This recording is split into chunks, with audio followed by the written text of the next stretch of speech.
joy, joy of my desire, all consuming fire.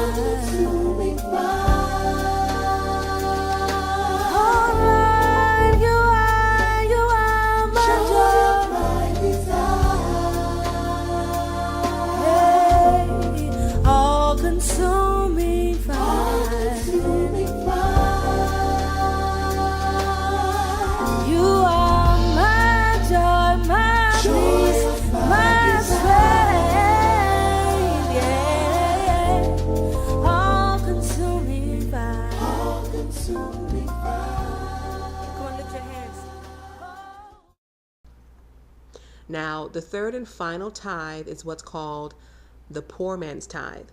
The poor man's tithe is 10% as well.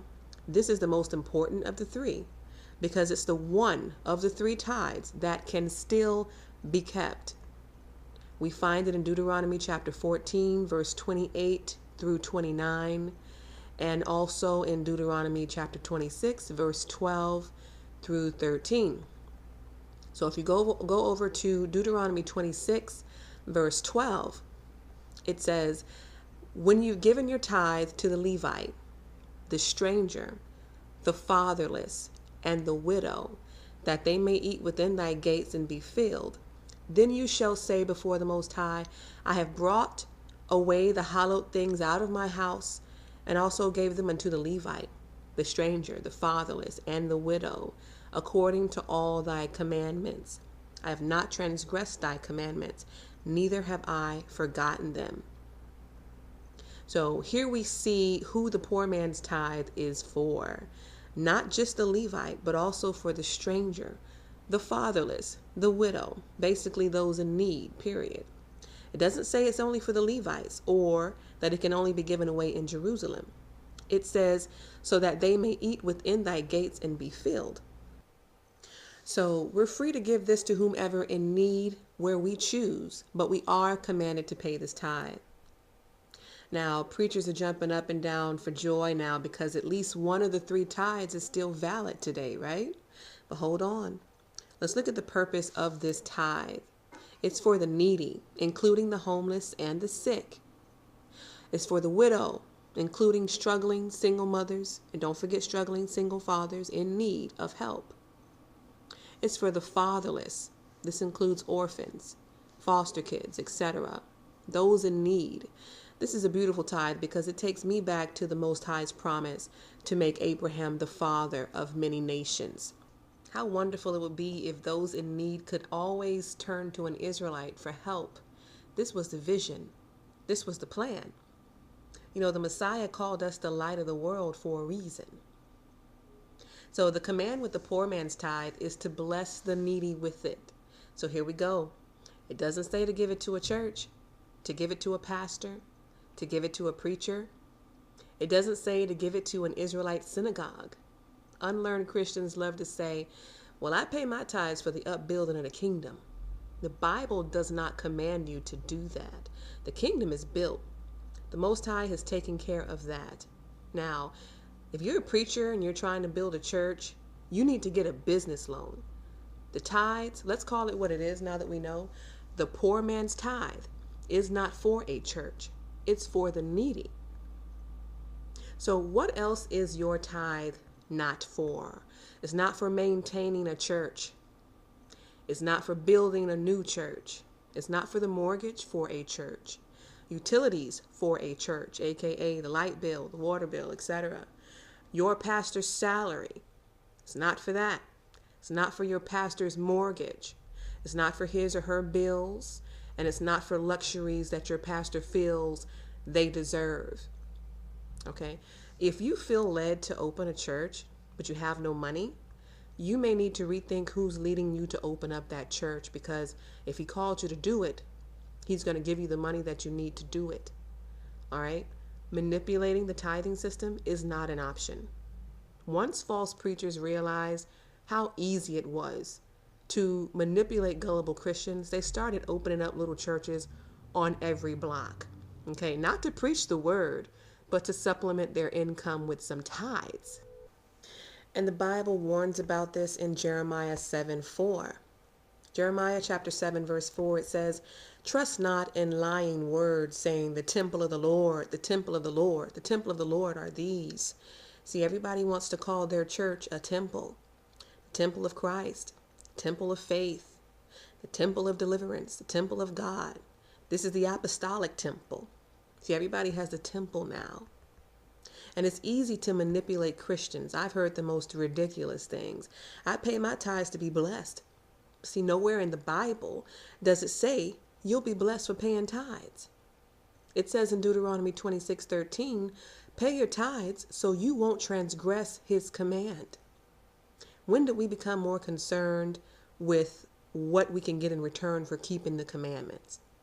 Paying tithes has nothing to do with you being blessed and everything to do with you being obedient. You may have found some scriptures telling you that if you give, you'll receive. But you can't give in ignorance, just like you wouldn't commit to anything else without informed consent. This video is not about giving, it's about tithing. If you want to give all your money away, that's your choice. But if you are tithing, you have a right to know what tithing really is, what it was, and what it is for today, and how it applies today. Some of you are hoping to be obedient with your tithes, but you're actually going against the Most High in paying your tithes. Why do I say this? Well, if the poor man's tithe is for the needy only, but you're paying it to a church for all kinds of other reasons, and your pastor's allocating it for any and every reason within the church, your tithe is not going where it is commanded to go. And you may check the homeless missions box on your tithing envelope, but these churches spend your money however they want. If the lights are about to get cut off and they need $2,000 to keep them on, they'll take it from the building fund, the missionary fund, whatever. It's a business. That box is just for you to feel better about paying your money to them. It doesn't guarantee that that's where your money will go. Okay? Not to mention how hypocritical it is for your pastor to teach you that the laws are done away with, but then collect tithes from you, when tithing is a part of the law. So that should come across as suspicious already, because these people really don't know what they're doing. They're just chasing after your money. So, are you being obedient by throwing your money somewhere it's not commanded to go? No. It's irresponsible to do so. When most of us know people in need or pass by strangers who we know are in need daily, we walk right by them. You see a woman in the grocery store pulling out food stamps or WIC coupons, homeless families sleeping in tents in the park, people living under freeways, pushing carts. Is your church reaching out to these people? Because these are the very ones the poor man's tithe is for. Let's go over to Titus chapter 1, verse 10. It says, "For there are many unruly and vain talkers and deceivers, especially they of the circumcision, Israelites, whose mouths must be stopped, who subvert whole houses, teaching things which they ought not, for filthy lucre's sake." What's filthy lucre's sake? What's that? For their own selfish gain.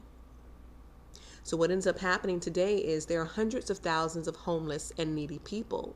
There are Israelites who are out of order, following and supporting false pastors and so-called prophets who honestly are only competing with one another for who's got the biggest church, who has the largest congregation, who's wearing the nicest suits, drives the nicest cars, who has the most conferences throughout the year, who has the most ministries, who gets invited to the White House first. But they really have no effective outreach ministry for the needy. None of them are broke, though. Not even living middle class status. They're living larger than you are. I guarantee it. But look, even if your church had an effective outreach ministry for the needy, what percentage of what you pay goes toward it? You don't know. When the Bible says all of it must be for the needy. Don't let your pastor scare you into giving them all of your money. While they're on a mission to get rich, your mission should be to be obedient to the Most High. Your motive is your love for the Most High and keeping His commandments. That's all that matters.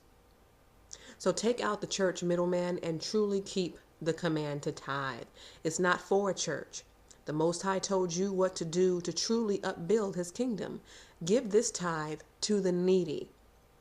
If you have to set it aside for months at a time until you find a truly worthy cause, then do that. I'm going to end this video with the scripture pastors love to use the most to manipulate you. Malachi chapter 3 and verse 8. Will a man rob God? Yet you have robbed me. But you say, wherein have we robbed you? In tithes and offerings. I want to charge all ministers today that Malachi 3:8 was not only referring to the Israelite people, it also refers to leaders who take the tithe and use it outside of its purpose. You are the one robbing the Most High. You're robbing him of his glory. The glory he gets when the tithe is put towards what he ordains, not what you ordain.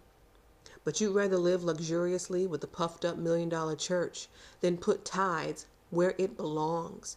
How dare you make your followers feel guilty for not paying you money you have no business collecting in the first place. Trust me, you will have to answer to the Most High one day for what you are doing. We need to teach people what the tithe really is, who's to pay it, to whom it should be paid to, and what its purpose is. Are we supposed to be doing it today? If you're a Christian pastor, the tithe is not for you. If you're an Israelite synagogue leader, the tithe is not for you either, not in today's context. Neither the Levitical tithe or the festival tithe can be done today. The poor man's tithe is the only one that can be kept, but it is only for the poor, not a church, not a synagogue. So I'll end this video with that.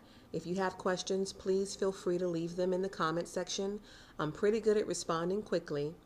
If some of you pastors would like to cuss me out or go off on me, feel free to do so in the comment section as well.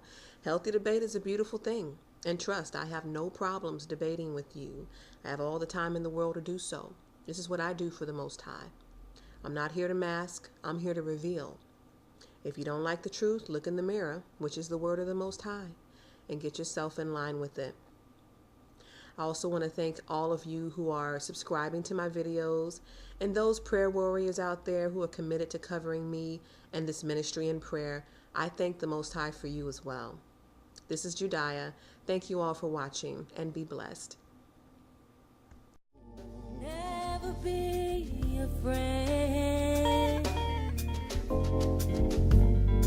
Never be afraid.